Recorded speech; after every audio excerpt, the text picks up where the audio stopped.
Doug Foreman, and you won't see my face on a bus either.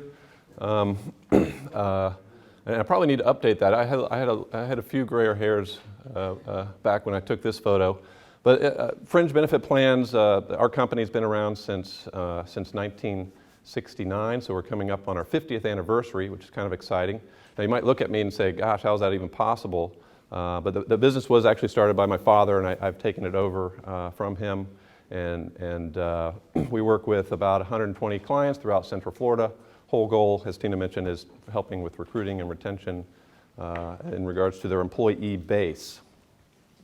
So let's talk about what's happened in the past 10 years. Most of you, sounds like you've been in business for at least 10 years, and so you might recognize this chart and what happened, the event that happened back in how wonderful things were and unemployment was so low back in 07, 08, and then some of you might have experienced the downturn, and usually what happens in a downturn, the first thing companies do is they have to right size and let employees go. We experience in our field of expertise, we saw a lot of companies dropping benefits because they're looking to save money in any way possible.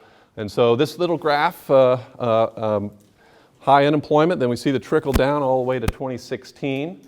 And the market is getting tighter.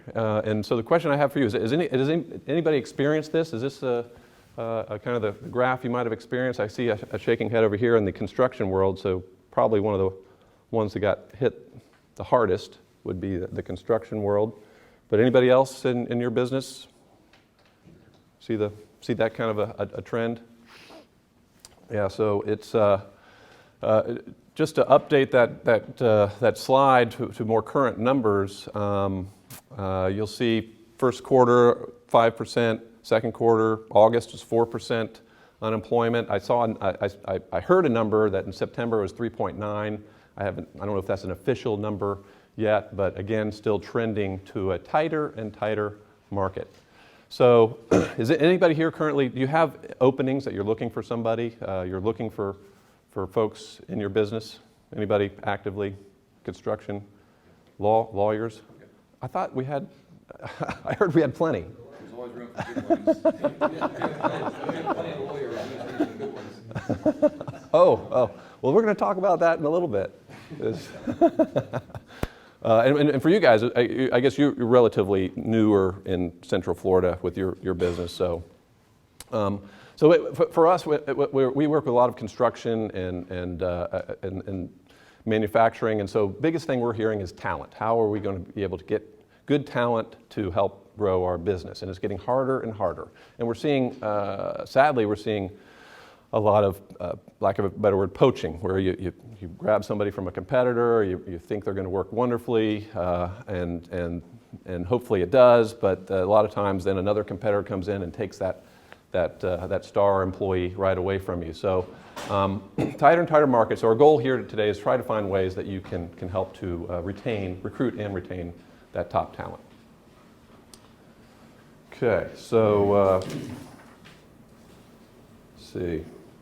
In regards to trying to find your top talent, what ways, does anybody have any ways that they are currently, that they feel is working for them? In regards to construction business or your more retail, do you have anything that is working for you that in regards to helping in recruiting? Social media. Social media? Definitely. Okay. And networking with current employees. If you have a good environment, they'll probably recommend their friends, and then that's basically what is going on with that. Okay. So that's LinkedIn or Facebook and. Yes, so some specific websites that people use to hire. There are, like, for instance, groomers are very important in our business, and there is a specific social media group of groomers that we put there. Oh, have an opportunity here. If your company sees as a nice company that pays a good salary, or so. Yeah, we did a move. They were usually contractors. We took a decision last year, and we hire everybody as employees. This increased our retention. This was good. They felt more part of the company. Yeah. Yeah. And Jason, you're kind of, for you, you're probably hiring more technical people, technicians, people who are running. Yeah, and it's a limited talent pool here in Central Florida for people that can do that kind of thing, so. We found some success by rewarding our people internally with reward systems of those who come on board and are productive for our company. We will provide incentives, financial incentives. Obviously, people that work together have friends, and we go through that process. It's worked for us through the years. Okay, that's good. Good. So any other ideas on things that are working? Anybody, what we see is the kind of the top 4 in regards to recruiting and retention, how to attract the best and brightest. Compensation. Certainly, if you pay more, you think you'd be able to get more employees to come work for you. Employee benefit programs, ways that you can offer benefits to help with the recruiting and retention. Hire screening best practices, and that's what Rick is going to really talk about later on is good practices in regards to hiring the right employee, and culture. And that's really what Bob is going to be speaking on with his program, is how to build a great culture for your company. So that's how we're seeing in regards to the top areas, top 4. So let's touch on compensation. Right now, studies show that, guess what? 2017 compensation is at an all-time high. That's probably not really hard to believe because we had that dip and people were cutting. Now you're trying to bring them back, and so compensations are going up. Great way to say, hey, I'll just pay more, but again, there's always that possibility of that competitor who can come in and take that employee right away from you in regards to pay them more. Who's going to pay a little bit higher? Kind of like I was talking with Selby about the basketball. A player comes to Orlando Magic, but then Atlanta's going to pay him more. Boom, that player's gone. So that can happen very quickly, especially with top talent. There's a lot of recruiters. I don't think we don't have any recruiters in. You're not really in recruiting, Paul. In sales recruiting, we can provide some help, and beyond that, we can refer to some sources that we use as well. Yeah, but recruiting is a big business right now. I get calls. I'm sure several of you get calls from recruiters saying, "Hey, we got this great opportunity." So, and hiring a recruiter costs money as well for the company that is trying to recruit those employees in. About that. Yes, sir. I'd like to hear from the group about recruiters versus standard social media, things like LinkedIn, things like, I think Monster is another one. Where do you find that you need a recruiter, someone specific for that, based on just, we have someone who browses the social media? I can probably answer that a little bit because I've dealt with recruiters over the years. A lot of times recruiters who have been in Central Florida for many, many years, and I'm in the accounting world, they place so many candidates. Somebody over the last 15 years has placed 100 or 150, 200 candidates all around Central Florida. When new positions open up, they have a pool that's not actively looking for positions. So they still keep relationships with these people they place. They know what they're doing, what companies they're with, and what might be a step up for them. So when they hear about other positions, they can contact these people who aren't actively looking, who might be a great fit for your company. So that's one way that it helps. Okay. And recruiting should be a process, not an event, which most companies treat it as. And in my business in technology, like right now, all of a sudden I have a certain technology to deal with. I need a very esoteric person. So I could spend a lot of time where HR could find me them, or I could pay a recruiter, because I don't need them long term. So they definitely have a major role in technology. We've clearly experienced tag teaming on what Bernie said, is that the idea of hiring is a process, not a 2-hour interview, because if you're not having breakfast, lunch, dinner with these folks at different times, 3 or 4 different, you get a chance to know their personality on and off the field, so to speak. And there should be multiple interview process, multiple people involved in the interviewing process for it to be successful in our way of thinking. It's works for us. One issue we've had in our field is that because the candidate pool is so tight that the recruiters are more aggressive in their pricing, meaning they're charging more. And it's tough. It can be a real barrier for some people. It's when I speak with people who are going to go with a recruiter, I suggest that they be very careful about understanding how that recruiter is being compensated, because if a recruiter presents an expensive package to a potential employer, that employer will go elsewhere. And you have to it's a balancing act. You've got to essentially say, how do I get myself into the best possible situations? But how do I also not price myself out of the market because I've aligned myself with a really pricey recruiter? And so you've got some homework. Yeah, one other thing too is I just last year finished a year-long project for a construction company, iReach. I needed 6 programmers. You know how long it would have taken me to get them through the process where a local company was able to get the right people at the right price for that year? And a lot of people in technology, I can only speak for, want to work that way. They don't want a full-time job. They want a year project and move on to something else, especially millennials. Right. We need to talk about One thing I'll add is that some recruiters will stand behind their recruits, and they will say, Yeah. if these people don't work out over the course of the first 90 days, then we will compensate you for the fee that you've been charged and help you place somebody, help replace that person. So there's a modest guarantee that goes along with the recruiting process, whereas if you hire someone off the street, social media, you don't get any of that sort of potential hedge. Yeah, I know that. What's a reasonable fee to pay as far as percentage of annual income? Say again, the barrier to annual income. There were so many benefits. I mean, I do work for Maxim and some large recruiting firms, and the benefits are no tax, no employee benefits. They save so much money. It's not about the price per hour for the person. So you're doing employee leasing more than using? I don't.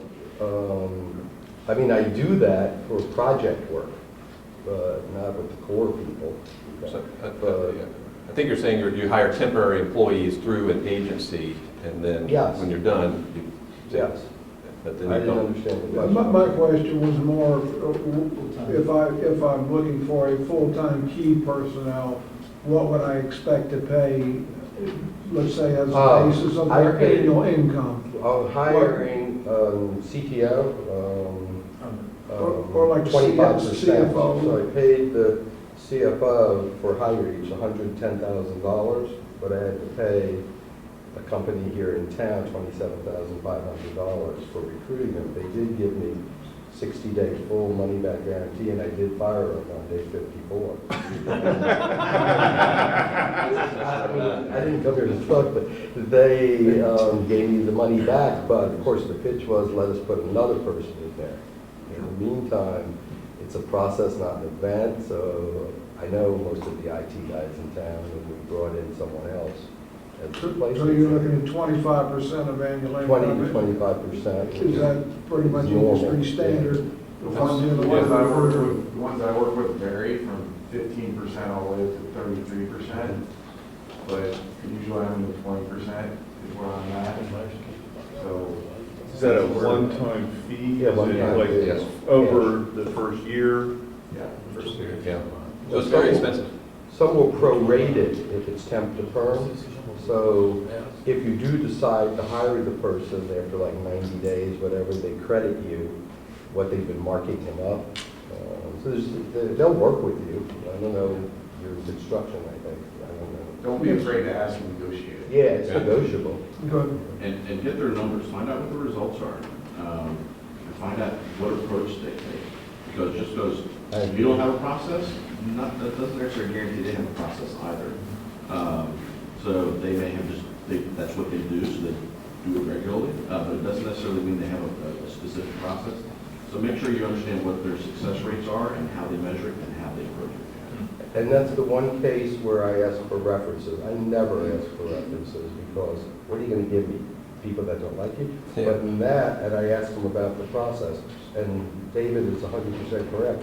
The difference between agencies I found is everybody has the resume of the guy looking for a job. It's on every site and everybody's got it. It's going after what's called the passive candidates that are a perfect fit for you, but they're not being marketed because no one knows that they leave jobs.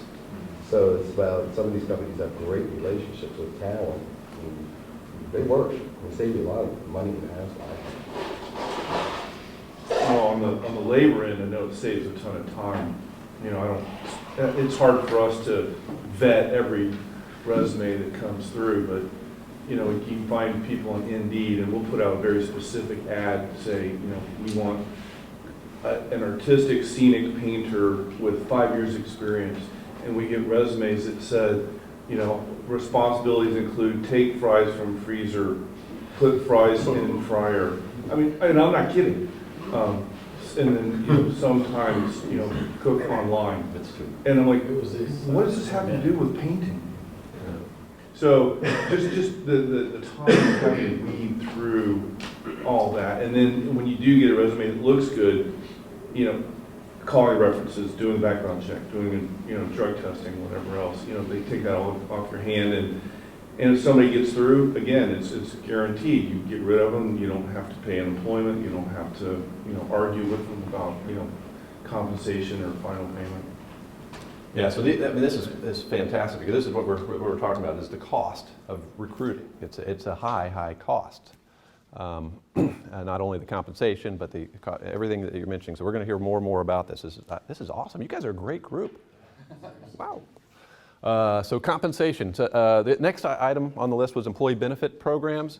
So I list here kind of the core employee benefit programs that most companies are offering and help to recruiting and retention, and also paid time off and vacation and other items that we'll touch on in a little bit.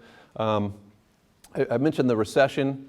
Early in the recession, these items that you see here were one of the first to be cut. A lot of people, when Obamacare was being rolled out, we had some of our clients said, we're dropping our health insurance and we're going to give everybody a pay raise and they can go buy their own health insurance.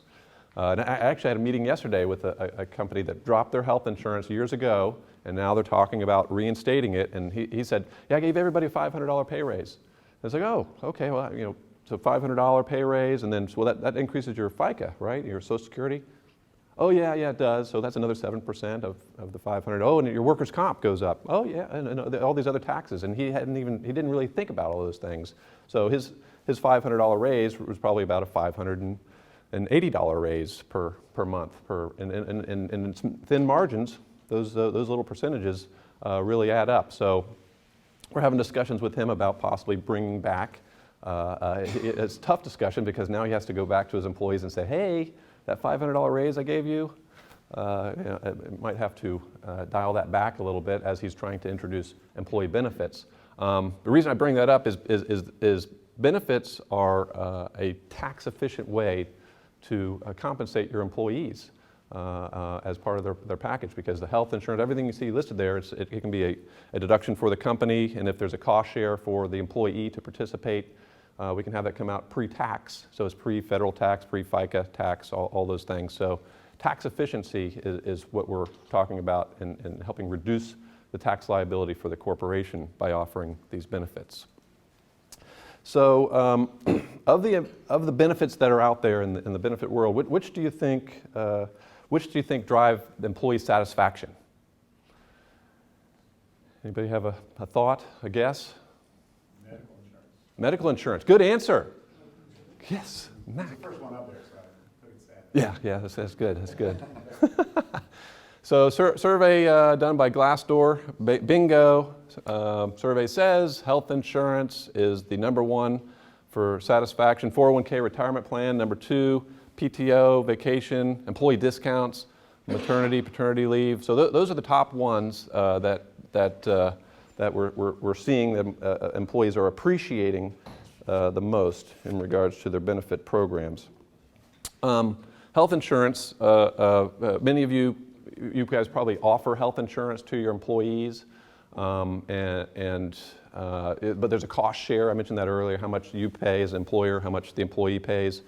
That's just one area we're seeing a lot of companies are starting to increase how much they're paying towards the health insurance aspect as part of that recruiting and retention tool. Again, instead of saying, all right, we're going to give you a pay raise or pay you more, guess what? And another way is a pay raise, because instead of $50 out of your paycheck, you're only going to have $25 coming out of your paycheck to participate in the plan. So just a easy way, relatively easy way to compensate them without increasing your tax liability. I have a question on that. Yes, sir. So how when companies say that they don't have a health insurance plan for employees, but they want to get to that point where they can offer it, how do you get to that point? How does the employer get to that point? How does the employer get to the point where they can offer it? Well, you know, there's a lot of times when it's offering a new plan to an employer, new employers offering benefits to their employees, will do a survey, see what type of participation they're looking at to try to, it's kind of a process. You don't want to just spring a meeting on them. A lot of times we recommend surveys, education with them to see how many people will be participating, and then kind of discuss what the price point would be in regards to that employee's payroll deduction, get that information out before we do the final rollout. So we find that to be a successful way to roll out a benefit program if you're just starting one. So then you're contracted with one of the already existing medical insurance companies? Oh yes, and then yeah, you bring in a Florida Blue or United Healthcare or one of the big name insurance companies to offer the benefit. Okay. Employer responsibility. So in regards to understanding what type of programs would make the most sense for your employee base, we recommend just kind of, you get the blue collar and construction, more the lab tech, you're more retail, so we have very broad employee base. And so each one is different, and they're different. There's different benchmarking that we do for each one of those industries on what we're seeing for your competitors. So white collar, probably it's recommended to pay a little bit more towards the benefit program versus a blue collar industry. We might pay a little bit less. So understand your employee base. And really, you want to make sure you have the proper communication with those employees. Some groups of our clients, they like face-to-face with each employee. Some like to do a memo. There are ways that you can actually implement technology where you're communicating your benefits to the employees through a website that can be branded with your logo, so it looks and feels like it's your benefit program. So there's ways, even for smaller companies, that they can have a more robust communication and education for your employees, which can help with the recruiting if you're recruiting against a larger employer who might have a huge HR department. And for most of you, your HR department might be you, or you have a CFO or a controller who is your HR department. So there are ways that you can communicate to them, but you really got to understand what's best for your employee base. And of course, offer choice. That's a big recommendation in regards to when you're offering a benefit program, you want to have one that's a lower cost, but maybe not as rich, mid, and a higher benefit, so you can have benefits that would meet each need. Yes, sir? Doug, I wanted to mention something. One of my clients is involved with asbestos abatement and lead abatement and demolition. So it's a lot of heavy labor. And over the years, he was trying to put together benefit plans to keep his employees. But most of them are going to be blue-collar workers. A lot of the stuff he does is on like Air Force bases and colleges, and NASA does a lot of work out there. So a lot of them have to be vetted. But what he decided a long time ago, that it was cheaper for him he has 72 employees, okay? It was cheaper for him to go into a leasing program for his employees, as opposed to try to manage them for human relations themselves. Mm-hmm. And that's because, they could get lower workers' comp insurance than the competition was that he could provide for himself as a company. Mm-hmm. And so there's a cost savings by doing employee leasing too. I just want to throw that out there. Yeah, that is a solution, definitely. Thank you for that, Ken. It's definitely a solution that you can look at, and depending on the makeup of the group and certainly the industry, employee leasing, or PEO is the other term that you hear about that is a solution. So thank you. All right, so talking about your generation. So right now in the workforce, there are up to 5 generations that can be working for your company. So question for you, can anybody name all 5? Millennial, good answer. From a millennial, so we got a millennial? Baby boom. X, Y. Gen X and Y. So of those, what do you think is the top 3? Top 3 that you'll see in the workforce right now? Millennials, boomers. Let's see what the survey says. Yeah, so we got your millennials, your Gen X, your baby boomers. Those are the top 3. So of those, you'll see here that, of course, another survey done by LinkedIn. Which generation puts the most importance on workplace benefits? And I found this interesting because I've asked other groups, which group? I mean, I'd asked this question before the slide came up. Which group do you think would have been put the most weight on? Baby boomers. Yeah, exactly. Guess what? It's the millennials. And really, I think things like paid time off and flexibility, flex hours, those are also considered employee benefits. And so I really think that this group puts a lot of weight on that type of a benefit. I see you, he's shaking his head. So maybe so. So I've heard a lot of, like, it's very hard to keep millennials happy because we look for things like impact. Impact? Yeah, exactly, right? That's the response. You want to have an impact? Oh, okay. Because we hear these terms a lot. It's our big buzzwords. We want to have a positive impact. I mean, I've said it a million times, but it's so hard to define that. So I was surprised to see that. Yeah, I think those are more quality of life benefits than they are hardcore insurance and things. It's more like time off, or are we donating time to a charity, that kind of stuff. It's the entitlement mentality. They want everything provided to them right now. A refrigerator with beer. They don't earn it, they just want it. But that's something you need to be aware of, is that those type of benefits, I think, are going to be for this put more weight on it for this next generation versus the. I guess the question is, like, how do you connect with the millennials who are like, hey, I come into this company because I want to do something good for the world, kind of thing. How do you keep them happy with saying we can offer you health insurance? Well, yeah, it's got to be more than that. That's what you're exactly right. There has to be more than just offering health insurance. I think the other thing you have to do with them is know that they're not going to stay long. Yeah, They're just not. You're going to spend all that money on training and recruiting and invest in them, knowing, I mean, when I interview guys, okay, what's your timeline to stay here at the company? And most of them won't commit to more than 3 or 5 years at that time. They're not thinking about this is my lifetime. This is. Don't you think that's a consequence of weak culture? Because I think culture is fundamental. Because if you have someone that working for you, you're paying well. If you have a culture, if you have they are proud of working for you. I think that's sometimes the main reason.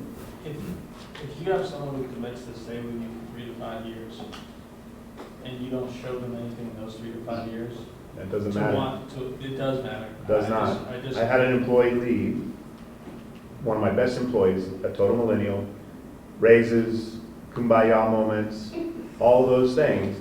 He left to go follow his muse and play music and do art, and there was no stopping it. I could have given him $1 million. It wouldn't have stopped him because that's what he wanted to do. It had nothing to do with how good his job was or anything. And on an individual basis, that may happen. Yeah. But for most people coming in your door, if you give them a reason where their values will line up to the values of the company, and there's a match, you'll have a much higher chance of them staying. True, but I disagree. It's just like anything else. Odds. He is 100% correct. I mean, I just read an intensive study where 4.2 jobs in the first 10 years. That's crazy talk. The baby boomers are 1.4. We had 1 job for 10 years. I've only had 3 jobs in my life. And they're taking the jobs as a stop on their resume. I'm not trying to put down millennials. Believe me, I have grandkids. So But it's like they're, in their mind, they're already moving up, okay? And it may not be to a better job, it may be to a different job, because I want to try this for a while, I want to try that for a while. I mean, I might work for them doing, because I like animals, I'll work for them for a while. Oh, you guys do kind of Broadway stuff, that's kind of cool, we'll do that for a while. Oh, you do construction, you might try that for a while. They're not going to lock down like we did, or like the generation ahead of us. They're not going to lock down for 20 or 30 years, no matter how well you treat them. It's not gonna I think if you charted career length, it would be the inverse of that chart. Yeah. So maybe I think if you charted the career length, it would be the opposite of this chart. Where the boomers were in it for 30 years, got their retirement. The Gen Xers had a relatively, 8, 10 year run. And millennials are a year, maybe 3. Yeah.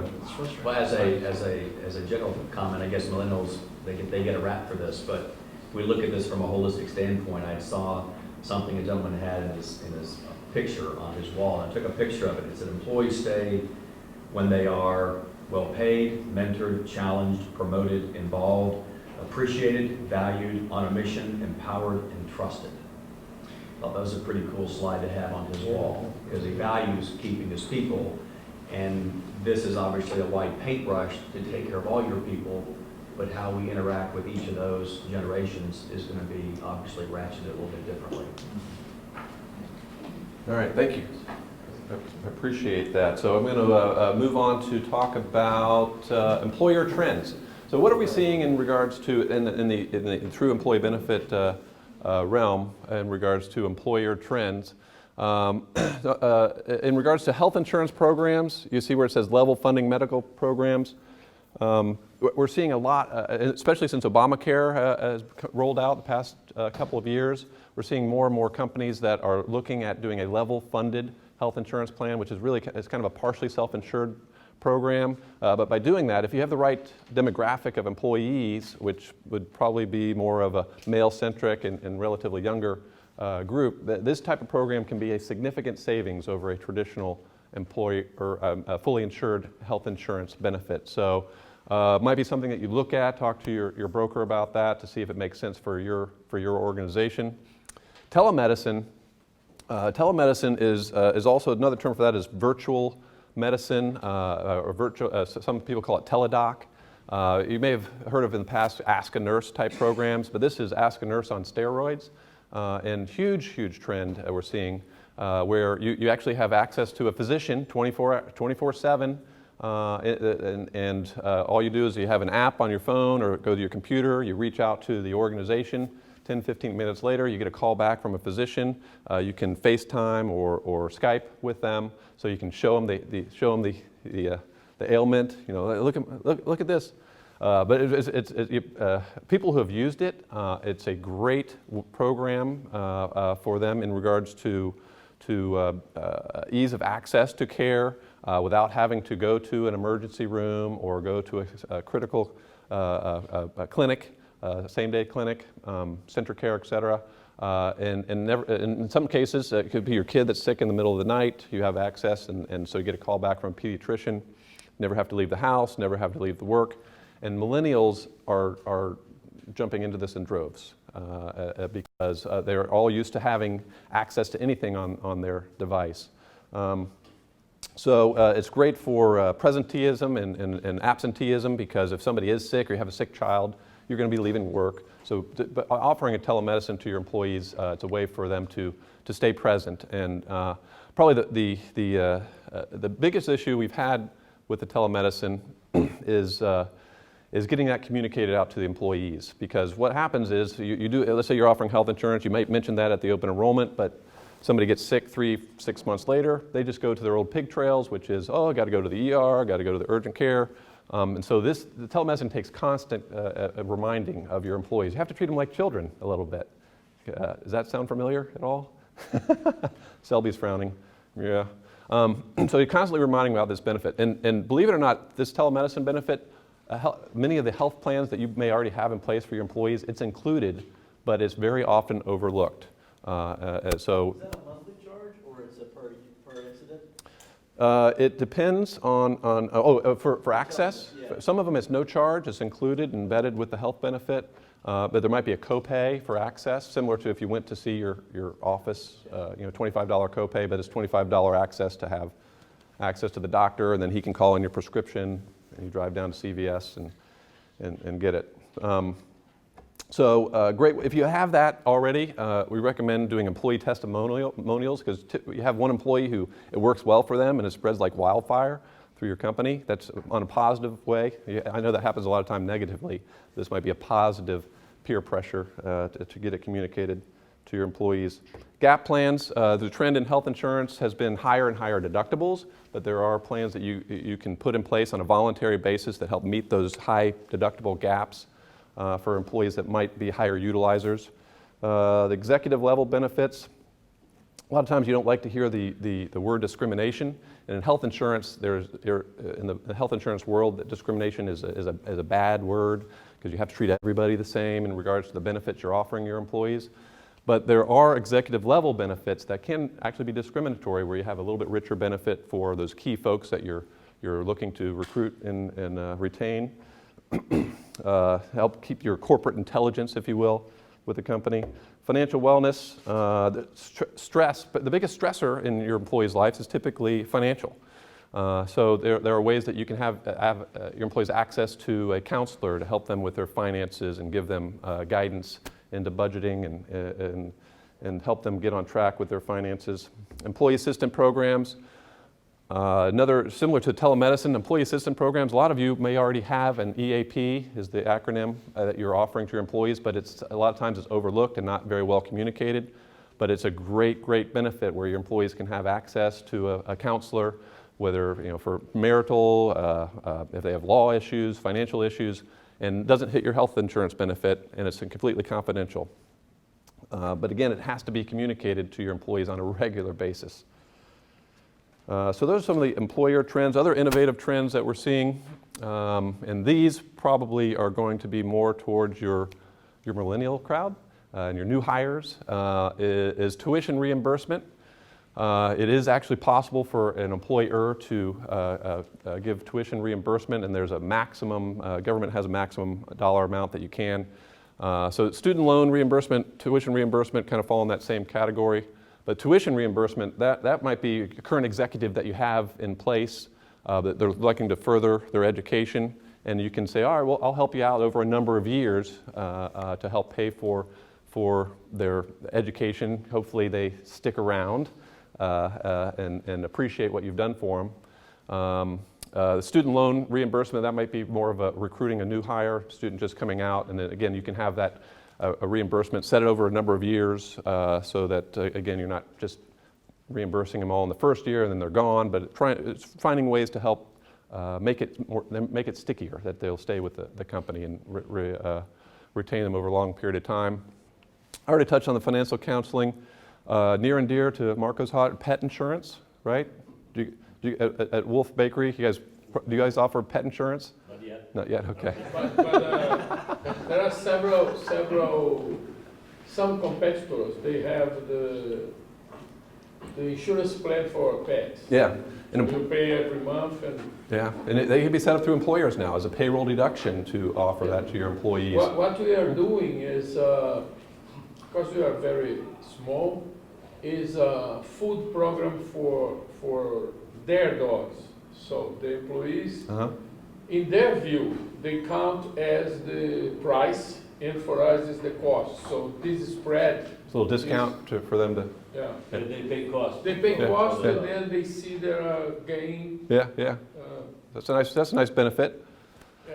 Jason, you can give free lab results to your employees. No, it's hard for everybody to do that, but that's a good one. So along with pet insurance, you've heard of maternity. Maternity is when a woman has a child. She can take 4 to 6 weeks. A touch on that, a big trend in maternity. Company out of California, and most of the progressive stuff seems to come out of California in regards to employee trends. But a company called Veritas out of California, they are now offering 5 months of maternity leave. So when have a child after birth, they're out for 5 months. Does that seem? Anyway, that's the trend Veritas, I think they have some offices here in Central Florida, so you're probably not going to be competing too much against them, but that's a trend that we're seeing. Yeah, what we The see- nursing, the demand for nurses, I guess, right? Probably. What's that? More for their nurses, I would imagine. Maternities for the women, paternities for the men, and we're seeing that as a benefit as well, where the dad can take time off. We haven't seen that as 5 months for the dad, but you see 2-3 weeks as a benefit to offer. Can I do that retroactively? Retroactive. We go back 18 years. I want to take 10 months off. As a benefit makes sense, but have to be careful. For example, in Brazil, It's by law, It's by law. it's 5 months. Oh, it is 5 months. Okay. Yeah, Wow. but 4 months, and they add the vacation for one month. Uh-huh. But this caused another side problem. Several people, several companies stopped to hire girls in the maternity age. Yeah, Not yeah. to run the risk of paying for, and you cannot fire. Yeah. If you fire, you have to pay the 5 months. I can see why you left Brazil. It's making sense now. But for dads, it's 1 week. 1 week, yeah. I feel discriminated against. That's discrimination, right? That is discrimination. So another big trend is paternity. We talked about maternity, paternity, paternity or maternity. So actually, as people are waiting longer to get married, waiting longer to have kids. Their pets become their family. So some companies are offering. You have a new puppy animal. You take time off, take care of the dog. So just beware. All right, so that's what we have in regards to some innovative trends. Earlier, we talked about the cost of an employee. We talked about the recruiting. That's the number 2 biggest number. You heard that earlier. The benefits, taxes, learning curve. So you can see this pie chart. Typically, the base salary is less than half of the overall cost of that employee when you add everything in regards to recruiting, et cetera. So overall, the goal is employee retention. Without it, you're going to have lowered productivity, overworked staff, absenteeism, presenteeism, loss of that intelligence, and workers' comp risk. Rick will be discussing on that in the next session, or next segment. So that is our ultimate goal, to help lower or alleviate these. Presenteeism is you are in the office, but you have lack of focus because you're worried about the sick child or you're worried about your finances. So that's you're on the clock, but you're not engaged. Or your fantasy football team. Your fantasy football team, yeah. March Madness is a lot of presenteeism because people are worried about their their bracket. All right, so average turnover. So depending on your industry, the construction's probably a higher turnover versus others, white collar utilities, but this gives you an idea of average turnover by industry. So you have to take that into consideration. You might have high expectations, but really your industry might be one of those that's just the way it is. If you have seasonal employees, you're going to have a much higher.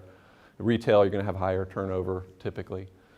Back to the cost. This is a study by SHRM. This is Society of Human Resource Management.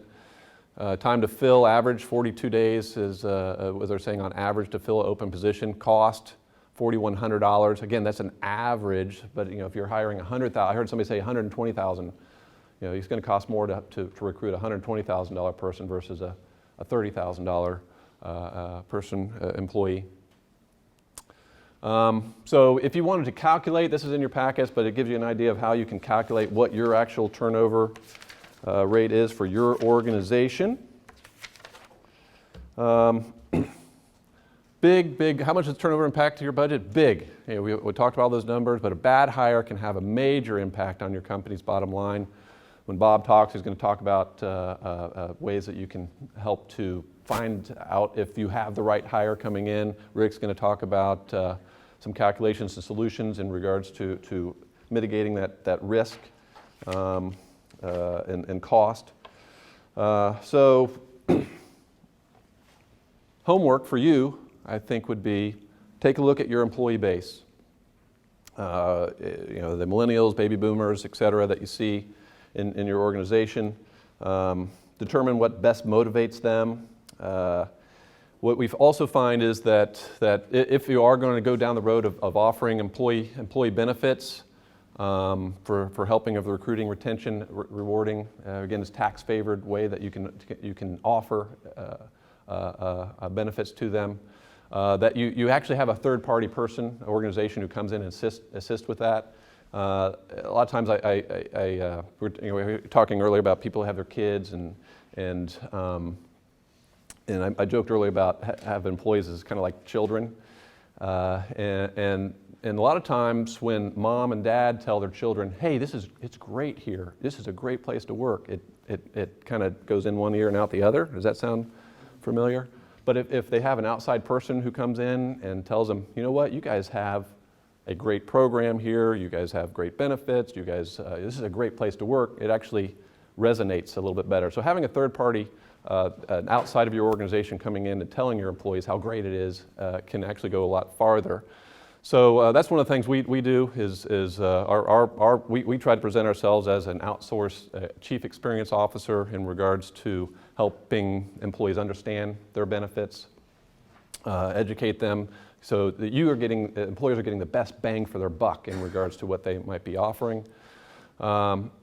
So it talks about our standard scope of services that we would offer and how we serve employers as well as serving the employees with the consumer education, all those things, the telemedicine. You have to have systems set up. And it's really, really hard, especially, I mentioned earlier, smaller companies, you have the owner. And a lot of what I'm talking about here, they think, oh, it's just cost, it's a pain in the butt, it's a hassle.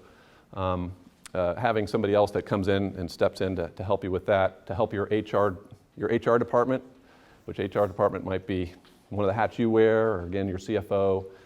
With a smaller organization, you don't have a department of 1, 2, or 3 that helps with this human resource and human capital. So any other questions or discussions that, yes, sir? The word corporate culture, I've heard it oftentimes, but I want to know from your perspective what that is, corporate culture, what it is, and why is it so important? The corporate culture is something what the organization stands for, and how you really treat your employees. You've heard people talk. You want to treat your employees as if they are your customer. So it's building a culture, depending on your industry, that is going to help them to feel more part of the organization. And that's big, especially big with millennials. Makes them a little stickier. Mac, for the most part, is am I feeling wanted and needed in this organization? And I like the couple analogy, and I did the parent-child analogy, but now I'm going to do if you're married. So who in here is married, or has been married at some point? So on your wedding day, you told your spouse what? I love you. I'm going to love you forever. And what happens if you never said another word about that? 20 years later, even a year later, things don't work out so well. So again, this employer-employee relationship is, I think you have to, lack of a better word, you have to say, I love you. And that's in the culture of that company. Yeah, this is, depending on the industry, is much more important. For example, in the consulting business, your employee should have the chance to earn more outside of your company. For example, if you hire my company to serve you, you can to pay more than I pay for my employee to do the same thing. So when you come, I was responsible for the outsourcing business in the technology area there in South America. And several times we took over, and then the culture is the big difference. So first, you have to walk the talk. Not only say, I love you, and never more love. So this is important. Recognition. And, it's okay, it's not money only. So the money will get more and more and more importance as the culture gets less and less and less attention. This is the combination of this, in my view. Yeah, thank you for that. We're seeing a lot of companies create and publish mission statements. And it's common in the educational world, it's common in the charitable world, it's not so common in the corporate world. But the idea is to kind of create some clarity for the employees so that if ever they have any kind of an issue about a decision or a path, then they can kind of have some level of guidance from the mission statement that says that's the tiebreaker. Is my decision taking me farther away from that mission, or is my decision taking me closer to that mission? And I think it helps for employees to have communication and clarity from leadership about, well, what does this company stand for? You know, what are our goals? Who do we hope to be? What are our aspirations? And to get buy-in from the employees. If you work here, then you are adopting this mission, and it's important for you to understand them.